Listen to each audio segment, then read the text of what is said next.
2, desde el versículo 12 hasta el versículo 18.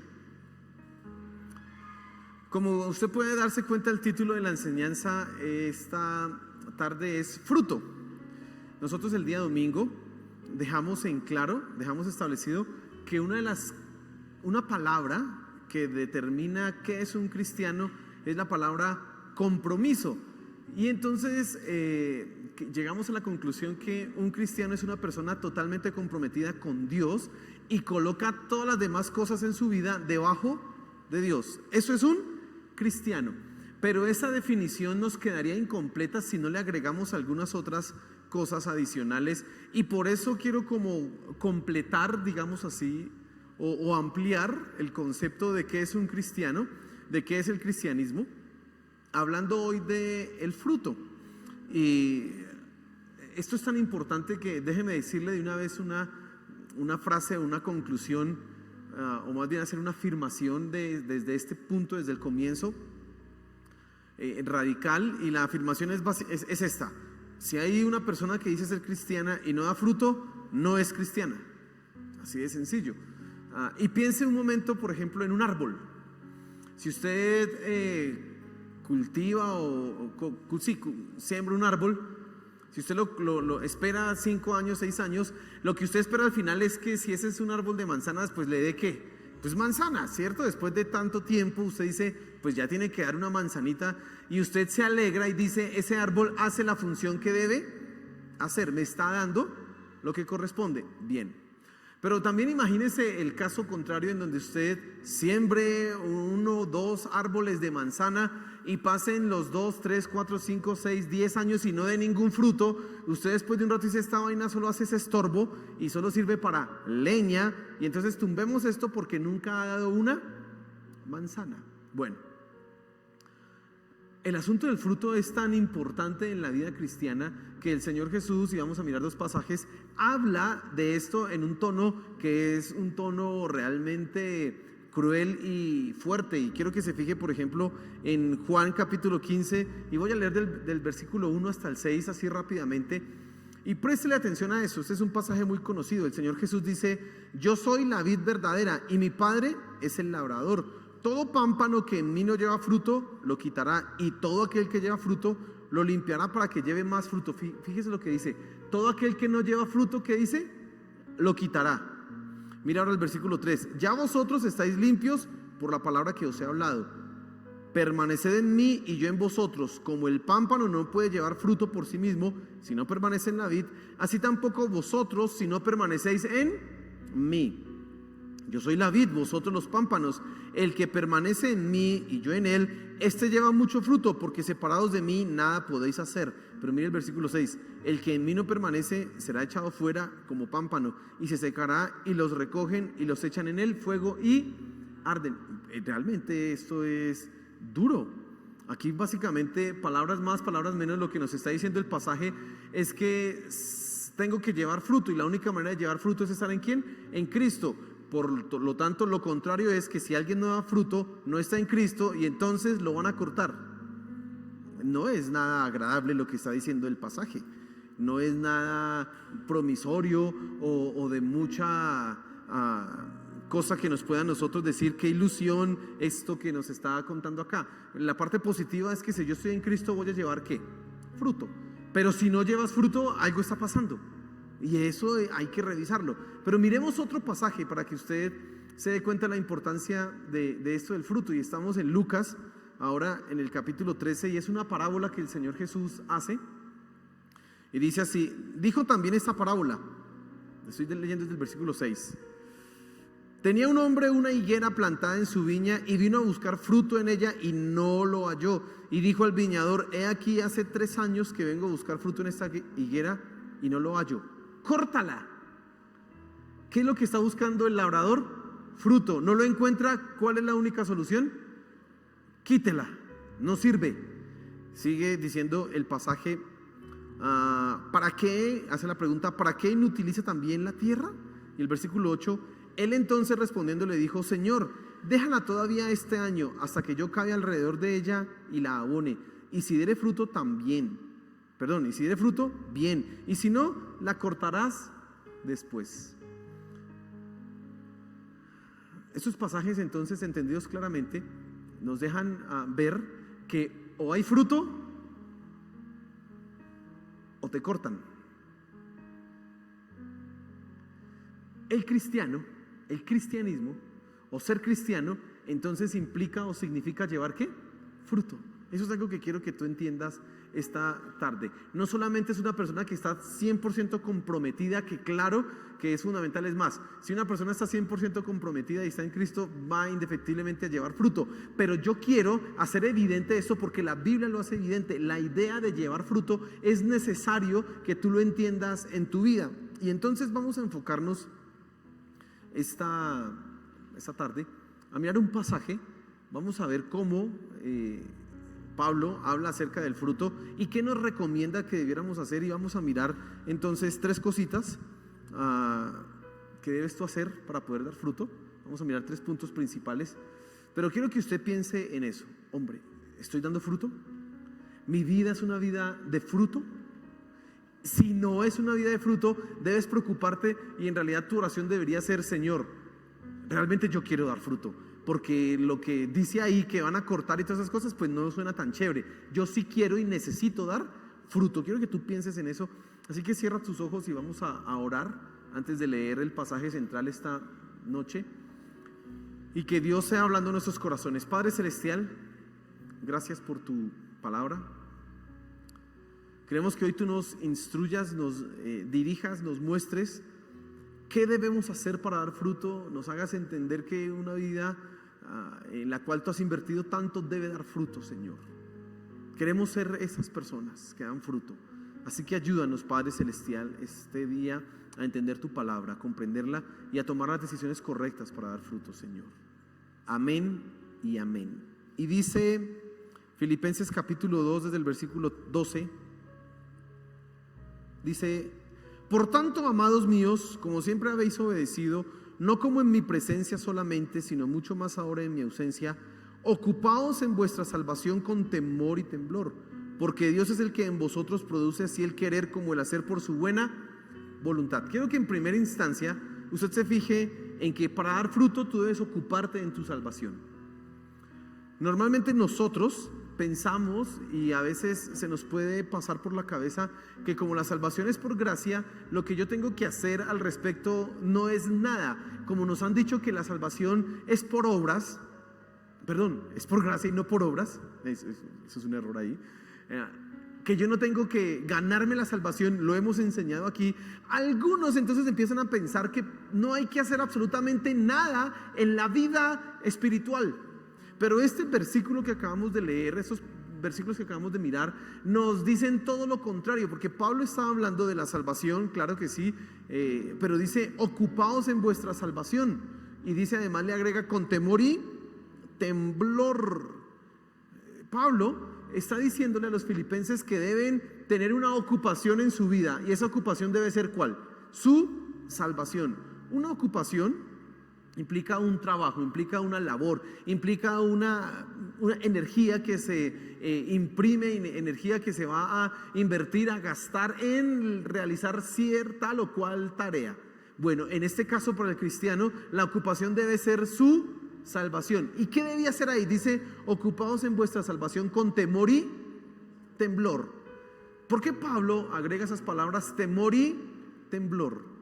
¿Sabe? Yo he dicho acá algunas veces que la familiaridad nos hace perder el respeto. ¿Qué quiere decir eso? Que cuando yo estoy tan cerca de alguien, o Dios ya es tan familiar para mí, entonces ya dejo de decirle Señor y ya se vuelve Chuchito. Sí, porque ya hay confianza. Y cuando ya deja usted decirle Señor y ya pasa a decirle Chuchito, pues es muy fácil. Ay, pues eso, entre nosotros, entre amigos, pues. Y entonces hay gente que vive su vida espiritual no con un temor reverente, y no estoy hablando de miedo, ¿sí? Sino que estoy hablando de ese entendimiento y de esa comprensión que dice: si yo soy salvo, debo vivir como tal.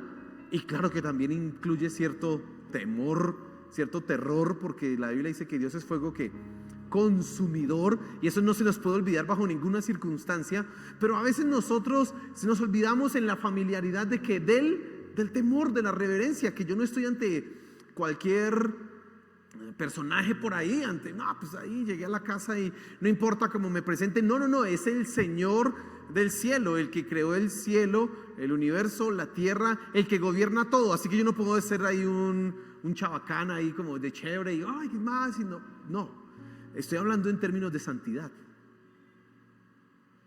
estoy hablando en eso específicamente. Entonces cuando Pablo dice ocupados de vuestra salvación con temor y temblor, es porque él está imprimiendo una seriedad en lo que tú y yo tenemos que hacer. Claro que la salvación es ¿por qué? Por gracia. Claro que yo no hice nada para obtenerla, pero debo ocuparme de mi salvación. Debo trabajar, no para ganarla, sino precisamente, y dice, a mi papá le he escuchado decir esto, para demostrarla, para confirmarla. Y entonces déjeme hacer una conclusión en este punto. Es que si tú eres salvo, tú no te portas bien para ser salvo, tú te portas bien porque eres salvo, para demostrar que eres salvo, para hablar al mundo y digan, este es un cristiano. Sí, es evidente por la manera en que se comporta. Entonces Pablo nos está colocando a nosotros una ocupación y tenemos que ocuparnos en nuestra salvación. Y tengo que preguntarle a usted, ¿se ocupa usted en su salvación?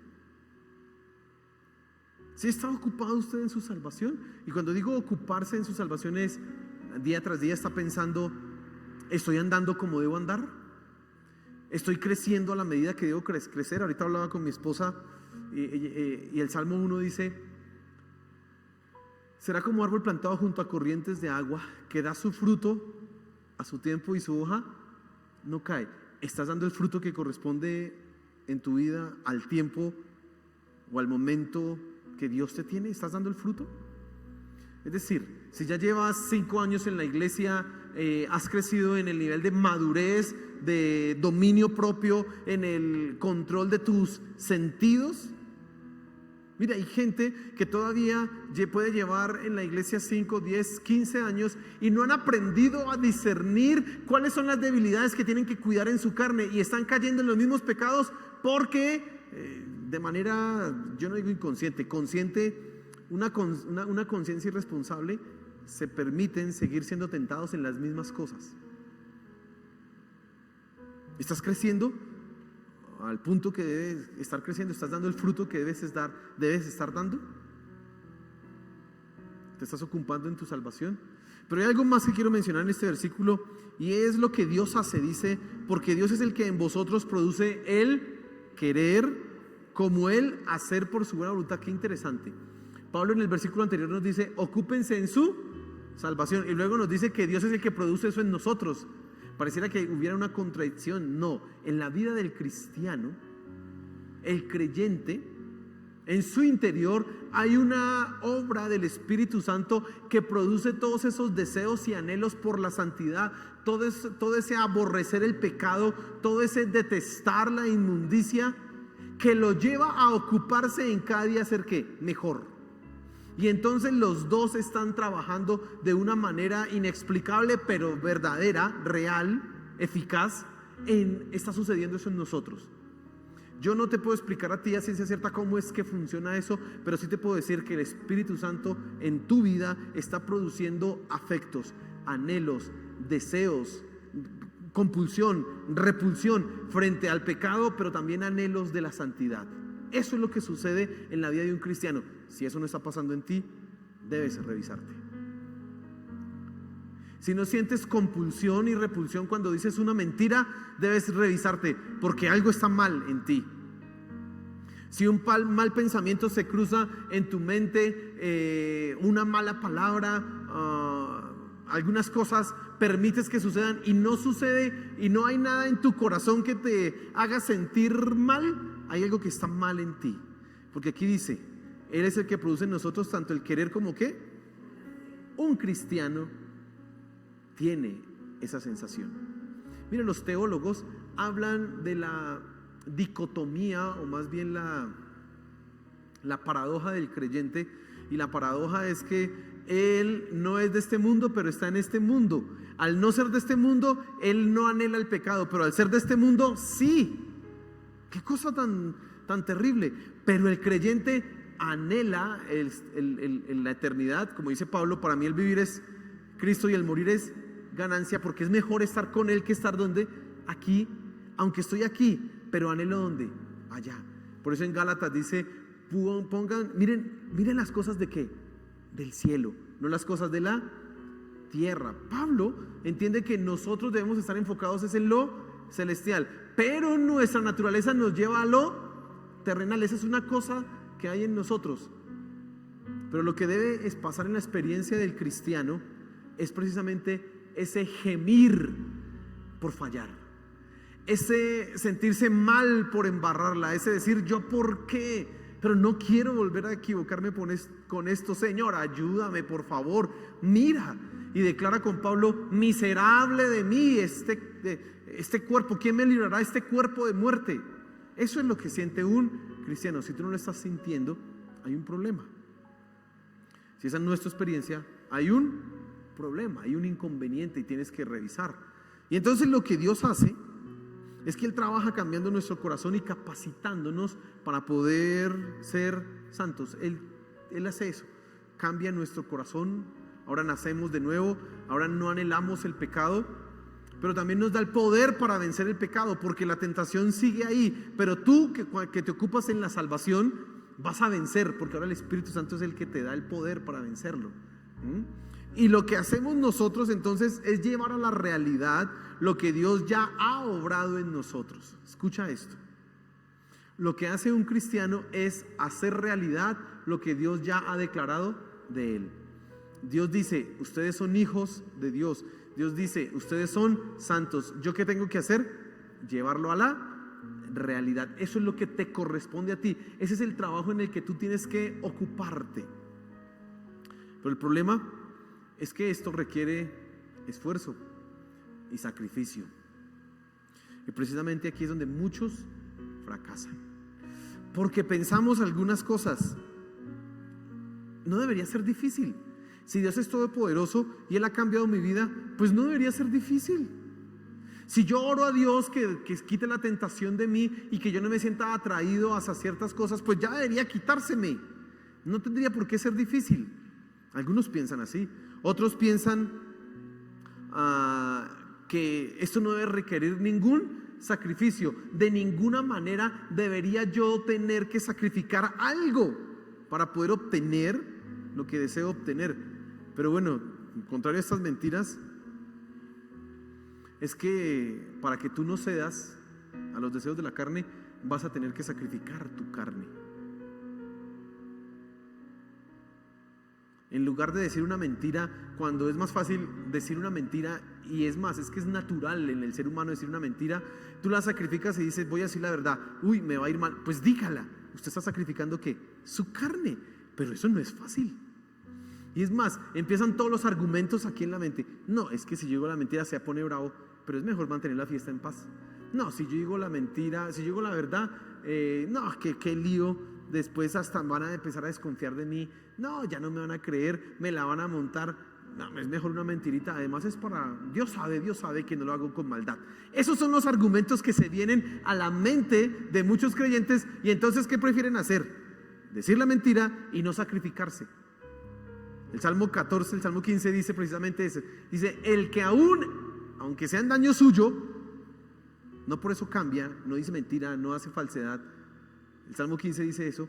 Eso no lo queremos hacer, no queremos. Yo digo la verdad si no me pasa nada. Es más, algunos hacen ese compromiso. Le digo la verdad, pero no se ponga bravo. Le digo la verdad, pero usted no me va a decir nada. Así dicen, ¿cierto? Porque no queremos sacrificar nuestra carne. Pero precisamente ocuparse en la salvación requiere ¿qué? Sacrificio. Vas a tener que sacrificar muchas cosas, vas a tener que esforzarte. Ocuparse en la salvación precisamente requiere esfuerzo. Todos los días vas a tener que levantarte a orar, Señor, ayúdame, mira, ayer hice esta embarrada, hoy probablemente pueda cometer la misma, ayúdame a que no la embarre. Ayúdame, por favor. Nosotros hace unos días estamos con mi esposa hablando, predicamos aquí en la iglesia acerca de las palabras ociosas. Sí, que dice la Biblia, el Señor Jesús dijo que de toda palabra ociosa que salga de nuestros labios, Dios nos va a pedir cuentas. Y entonces pensábamos con mi esposa, las palabras ociosas, ¿qué son? Pues decir cosas que uno dice por decir que son, que no tendría uno por qué decir. Y entonces entre esas palabras ociosas son algunas palabras ofensivas, cosas ahí que no tienen razón de ser. Y después de que nos empezamos a pensar en eso y a orar, hombre, sí que la embarra uno. Entonces a veces si va ella y dice algo ocioso, yo le digo, amor, mira. Pero a los 10 minutos me dice, amor, ¿y ahora tú? Y entonces como que si fuéramos en una competencia a ver de quién más corrige a quién. Pero no es que estemos en esa competencia. Simplemente es que cuando tú te haces consciente de un pecado, qué tan difícil que es luchar contra esas cosas. Pero es un esfuerzo diario. No tengo que permitir que de mis labios salga una palabra que no tiene por qué salir. ¿Por qué permito que salga esto? Requiere esfuerzo, requiere sacrificio, morderse la lengua. No es fácil. Demostrar que tú eres salvo implica entonces vivir en santidad, y eso requiere un sacrificio, un trabajo duro y constante. Quiero que tengas eso presente. Muy importante entender esto. La salvación es por gracia, amén, pero yo tengo que trabajar en la salvación una vez que soy salvo, y eso va a requerir sacrificio y mucho esfuerzo. Pero Pablo continúa en el versículo 14 y dice lo siguiente: haced todo sin murmuraciones y contiendas, para que seáis irreprensibles y sencillos, hijos de Dios sin mancha, en medio de una generación maligna y perversa, en medio de la cual resplandecéis como luminares en el mundo. Lo segundo que quiero que tú entiendas es que Pablo dice que para dar fruto debemos trabajar en dos áreas en nuestra vida: sin murmuraciones y sin contiendas. Sin murmuraciones y sin contiendas. ¿Por qué Pablo habrá enfatizado estos dos pecados? Hay otros pecados que uno diría que son, hay unos que son terribles, ¿sí? Un abuso sexual, un desorden sexual, sí. Uno trabaja, Pablo podría haber dicho eso. Pero ¿por qué Pablo utiliza murmuraciones y por qué Pablo utiliza contiendas? Bueno, por una sencilla razón: porque todos los cristianos murmuran y todos los cristianos andan en peleas. Probablemente no anden en desórdenes sexuales, o entre los cristianos no se escuche como algo muy común. Uy, es que no, de los 100 hermanos que tengo aquí, 80 cometieron o 90 cometieron ciertos abusos sexuales. No, uno no escucha eso muy común, pero la gente sí murmura. Aún dentro de la iglesia murmura, aún escuchando la palabra de Dios. Ay, ¿por qué tenían que decir eso ese pastor? Aún ahí sentado uno murmura.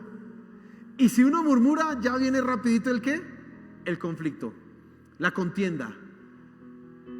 Pablo utiliza dos cosas que son demasiado comunes en nosotros. Murmurar es una acción, escuche esto, que nace como producto de la inconformidad. Estoy inconforme con algo, y como no me gusta eso algo, entonces yo murmuro. Ay, es que no me gustan las sillas de acá. Ay, es que no me gustan esas luces que pusieron allá. Ay, es que esa luz cuando la ponen hacia mover me da la cara y no, qué cosa, y es que no piensan en eso. Cualquier cosa que a usted lo ponga y le dé inconformidad, a usted lo va a llevar a ¿qué? A murmurar. Y qué tan fácil, ¿cierto? Si uno se pone la mano en el corazón y decide ser sincero, uno se la pasa murmurando. Hoy me pasó algo. Hoy veníamos para acá y entonces tenía que hacer un pago, y antes de hacer el pago le pregunté a una señorita: ¿aquí reciben esto en X? Y ella dijo que sí, y cuando llegó el momento de hacer el pago resulta que no, y entonces me tocó ir a buscar por allá un cajero para buscar el efectivo. Pero mientras iba a ese cajero, esta vieja, ¿por qué no me dijo eso? Uy, qué piedra. Uno murmura, y eso fue hace 2 horas. Terrible. Si tú quieres dar fruto, no tienes que murmurar.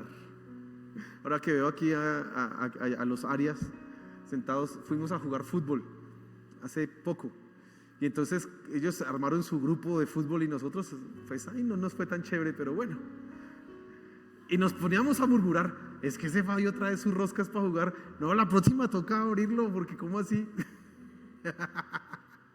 Uno murmura. Siempre hay inconformidades. Siempre nosotros tenemos algo que no nos agrada. Y Pablo dice, no murmuren, confórmense, no murmuren. Qué tan difícil que es, hermano.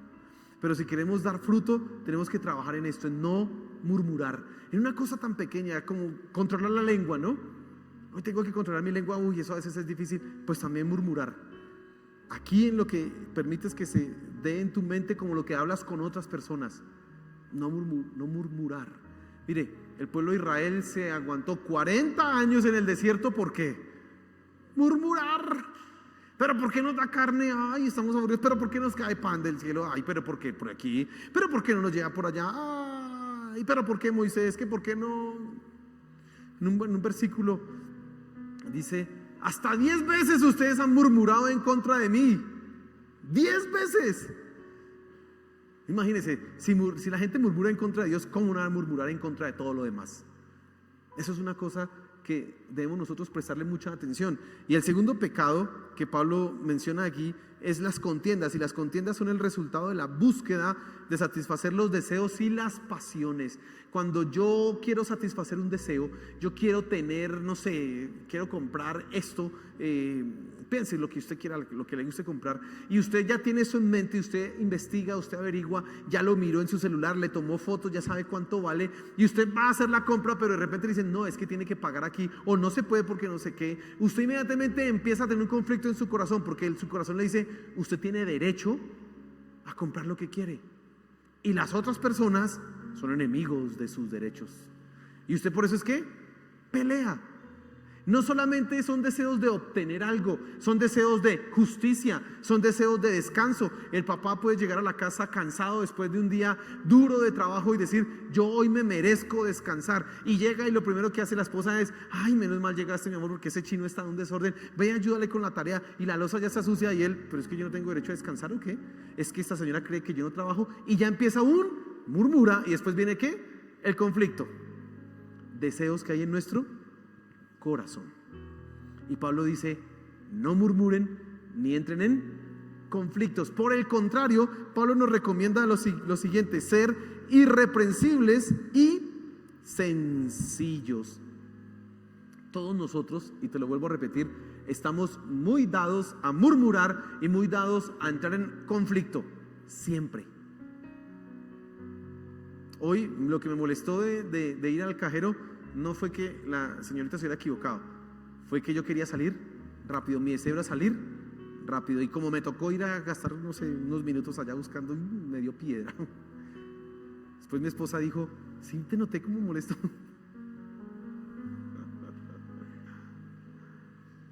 Deseos, murmuración, contiendas. Oye, ¿qué murmuras? ¿Tú murmuras? No me vas a decir que no. ¿Por qué peleas? Y a veces usted murmura. La murmuración no es solamente algo que hacemos en grupo, ¿sí? Cuando nos ponemos a hablar así, es que esta gente, no, sino cuando estamos solos, bravos, que alegamos solos. Ahí sí somos valientes, ¿no? Que llega la persona y no decimos nada, pero usted igual está murmurando, está hablando mal. Pero Pablo nos coloca otra perspectiva, dice ser irreprensibles y sencillos. Dice ahí el versículo, para que seáis irreprensibles y sencillos, hijos de Dios sin mancha, en medio de una generación maligna y perversa, en medio de la cual resplandecéis como luminares en el mundo, irreprensibles y sencillos. El apóstol Pablo reconoce que el cristiano es una lámpara. ¿Recuerda Mateo capítulo 5? Dice, ustedes son la luz del mundo. Y Pablo está diciendo, como luminares, ¿sí? Ahí está diciendo, en medio de una generación maligna y perversa. ¿Sabes? Toda la gente hoy murmura. Súbase usted no se suba, no, póngase usted a hablar con alguien de cualquier tema, de la policía o de la política o de la economía o de la familia, y siempre va a encontrar gente que murmura. Y dice Pablo, usted no sea como ellos, usted sea diferente, porque usted es una luz en medio de ellos que están acostumbrados a murmurar. Usted no debe ¿qué? Hablar mal, no debe murmurar. De sus labios debe salir, son palabras de ¿qué? De bendición. Dice el apóstol Pablo, por otro lado, que de nuestros labios debe salir toda palabra que sea necesaria para la edificación. Y dice, entre los cristianos deben hablarse con himnos y con cantos espirituales. Así que cada vez que usted hable mal, cada vez que usted murmure, piense, oiga, yo no estoy siendo luz, estoy actuando igual que todo el mundo actúa. Irreprensible es una persona que no es perfecta. No estamos hablando de perfección. Irreprensible no quiere decir perfecto. Irreprensible quiere decir una persona que en todas sus acciones no tiene que reprochársele. Es decir, en mi matrimonio, entonces si alguien me mira en detalle se va a dar cuenta que yo cometo errores. Pero si le preguntan a mi esposa, ella podrá decir, no, mi esposo es un hombre irreprensible. No porque sea perfecto, no porque sea, ay, no, sos un ángel caído del cielo. Si le preguntan, le va a decir que no, no es ningún ángel. Pero es que irreprensible. En mis acciones deben dejar la sensación en las demás personas que no hay malicia, que no hay maldad. Y eso es lo segundo. Y sencillo. La palabra sencillo es mejor traducirla como inocencia, para que seáis irreprensibles e inocentes. ¿Sabes? La gente actúa con malicia. Nosotros no debemos actuar con malicia. Claro, debemos ser astutos, dice el Señor Jesús, astutos como serpientes. Y la misma palabra que aquí dice sencillos, se utiliza en ese pasaje. Y sencillos como palomas, o inocentes como una paloma. Nuestra característica no debe ser precisamente la búsqueda de malicia o ese tipo de cosas, sino la inocencia, la pureza. Eso debe ser lo que te caracterice a ti. Y te hago esa pregunta: ¿te caracteriza eso a ti? ¿Te caracteriza eso a ti? ¿Te caracteriza la inocencia? ¿Te caracteriza la sencillez? Piensa un momento en eso.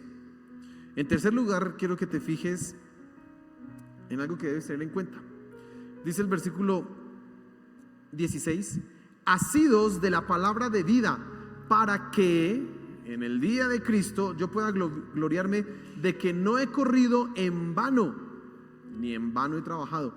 Y aunque sea derramado en libación sobre el sacrificio y servicio de vuestra fe, me gozo y regocijo en todos vosotros. Y asimismo, gozaos y regocijaos también vosotros conmigo. Pablo dice dos cosas en este pasaje. Uno, tú tienes que depender de la palabra de Dios. ¿Qué significa depender de la palabra de Dios? Escúcheme, un cristiano que no lee la Biblia no es un cristiano. ¿Me está escuchando? Y yo tengo que preguntarle a usted, ¿usted lee la Biblia? Y dice aquí, asidos de la palabra de Dios, es decir, agarrados de la palabra de Dios, agarrado de la palabra de Dios. Tiene que estar ahí, cogido. Su vida tiene que depender de la palabra de Dios. Su vida tiene que estar mediada por la palabra de Dios. Las decisiones que usted tome deben estar dirigidas, conducidas por la palabra de ¿quién? De Dios. Solamente eso es lo que hace un cristiano. Si tú eres de los que pasan 2, 3, 4, 5 semanas y no lees la Biblia, pues no vas a tener fruto. ¿Sabes qué dice Juan 17? Santifícalos en tu verdad. Tu palabra es verdad. El camino para la santidad empieza con el Espíritu Santo en nuestro corazón, pero está delimitado en un proceso de meternos en la Escritura, de profundizar en ella. ¿Sabes qué te da la palabra de Dios? Te muestra, uno, te ayuda a reconocer las ideas falsas, lo que hay falso en tu mente, pero también te ayuda a reconocer los malos comportamientos, las cosas que haces mal. Además, la palabra de Dios te muestra el camino para ser cada vez más santo. Un ejemplo para que usted lo entienda: dice la Biblia, Santiago capítulo 3, dice que el hombre que es capaz de refrenar su lengua es capaz de refrenar todo su cuerpo. Escuche eso. ¿Quiere usted aprender a refrenar todo su cuerpo? No empiece por el cerebro, no empiece por los ojos, empiece ¿por qué? Por la lengua. Y si usted controla su lengua, es decir, no dice cosas que no debe decir, aprende a hablar correctamente, a no murmurar, usted va a tener un control y un dominio de sí mismo fuerte. ¿Un camino para la qué? Santidad. Nosotros pensamos que son otras áreas. No, es la lengua. Contrólela. Si usted controla la lengua, usted va a encontrar un camino para la santidad. Fíjese en esto tan interesante que le estoy diciendo. Entonces, un cristiano verdadero siempre lee su Biblia. Un cristiano verdadero va a la Escritura día tras día para encontrar qué debe corregir, qué debe cambiar, cómo debe hacerlo, hacia dónde debe dirigirse. Eso hace un cristiano verdadero. ¿Lees tu Biblia? Que no sea usted que lo único que lee es lo que leemos acá mientras la predicación. No, sería terrible. Pero lamentablemente esa es la única Biblia que leen muchas personas entre semana o que escuchan. Hoy hay una facilidad grande para tener la Biblia en estos aparaticos. Usted tiene una Biblia, pero el problema no es la facilidad, el problema es la disciplina que tú tengas para leerla. No es la facilidad, no es la disponibilidad, sino la disciplina. Eso es lo que tú tienes que revisar. Oye, ¿qué tan disciplinado soy? ¿Sí estoy dedicándole? Y una cosa más quiero mencionar.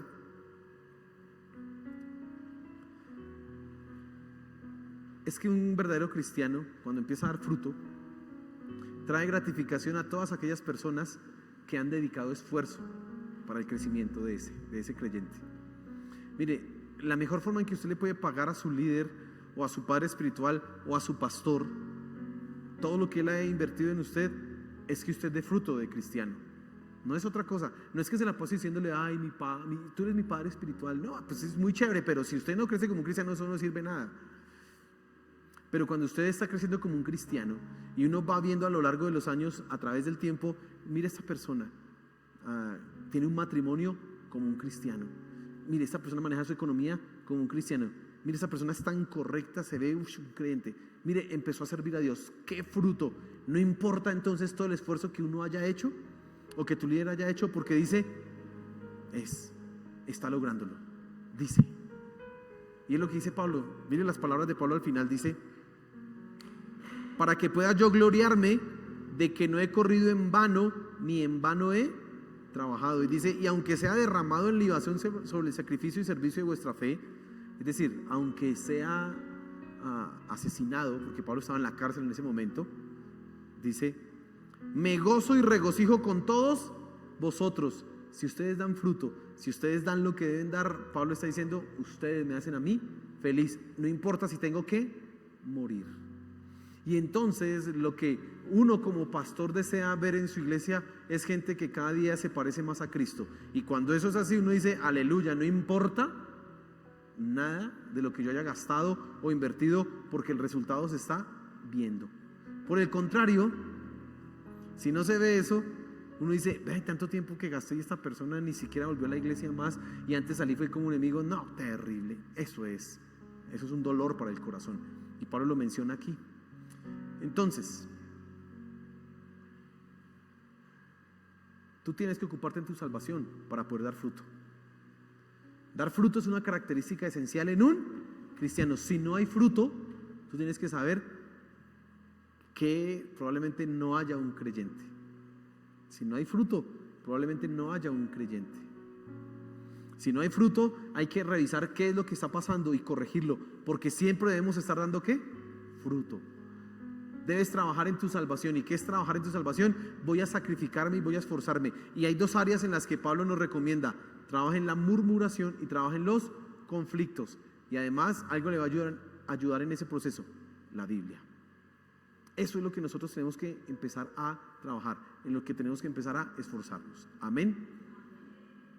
Póngase en pie, por favor.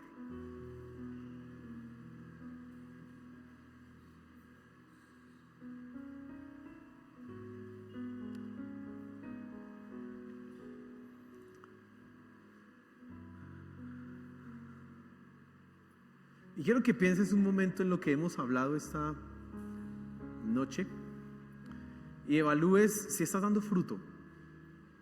Y evalúes esas dos áreas en las que yo he hablado. La murmuración. ¿Murmuras? ¿Murmuras porque tienes? ¿Murmuras porque no tienes? ¿Murmuras porque lo que tienes no es lo que querías? ¿Qué tan conflictivo eres? La gente que te ve a ti te ve como una persona inconforme, igual que todos los demás y además peleona. Y dice, ese es el cristiano.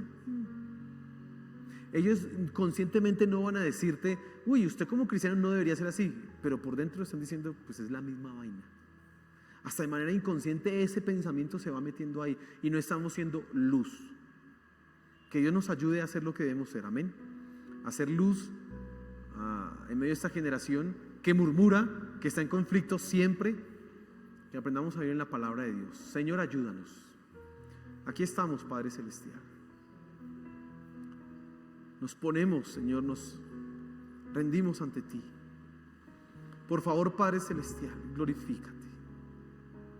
Y ayúdanos, Señor de los cielos, a no murmurar, a no ser conflictivos, a ocuparnos en nuestra salvación, a sacrificar nuestros deseos pecaminosos para agradarte solamente a ti. Por favor, Señor. Queremos dar fruto. Un fruto que redunde en que las personas te glorifiquen a ti, Señor. Eso es lo que queremos hacer. Ayúdanos, Padre Celestial. Te lo suplicamos, mi Señor. Por favor, ayúdanos. Gracias por tu palabra. Gracias por lo que hoy nos enseñas y nos hablas, mi Señor Jesús. Amén y amén.